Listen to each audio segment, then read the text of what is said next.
বাবা সোহান উঠ, এবার দেখ আলো ফুটেছে, আর কত ঘুমাবি বল। মা আরেকটু ঘুমাই, কাল রাতে তোমার পায়ে তেল মালিশ করতে করতে কখন যে ঘুমিয়ে পড়েছি টেরই পাইনি।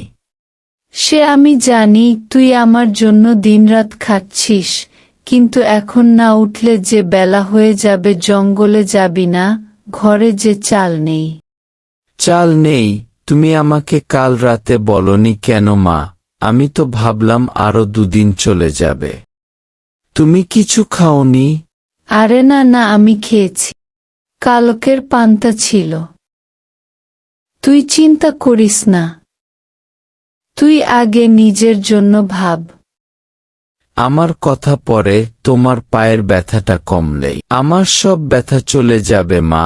আজ আমি অনেক কাঠ কেটে আনব, সেই টাকা দিয়ে তোমার জন্য শহরের বড় ডাক্তারের কাছে থেকে সবচেয়ে ভালো ওষুধটা নিয়ে আসব। ডাক্তার কি বলেছিল মনে নেই তোমার?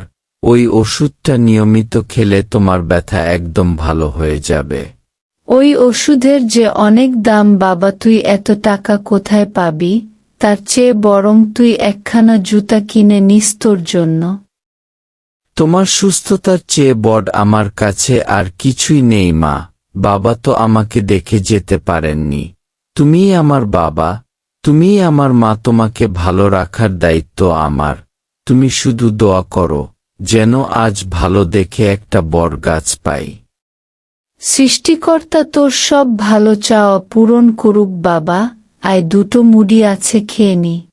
না মা, তুমি খাও, আমি জঙ্গল থেকে ফেরার পথে কিছু ফল পেড়ে নেব। আমার জন্য ভেবো না। সাবধানে যাস বাবা, আর জীবন্ত গাছে কুঠার লাগাস না, সৃষ্টিকর্তা নারাজ হবেন। সেই তুমি চিন্তা করো না মা, আমি তোমারই ছেলে।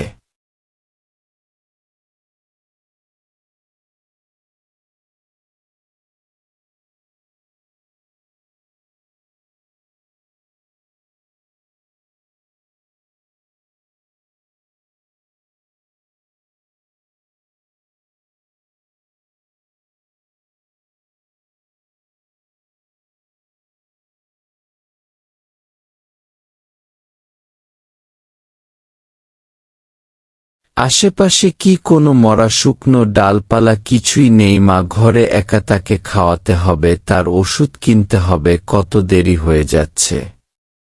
সোহান আনমনে জঙ্গলের এমন গভীরে চলে আসলো যেখানে আগে কখনো সে আসেনি। জায়গাটা ছিল অদ্ভুত শান্ত আর সুন্দর। হঠাৎ তার চোখ পড়ল একটা ঝোপের আড়ালে, কি যেন সোনার মতো চিকচিক করছিল সেখানে। ওটা কি?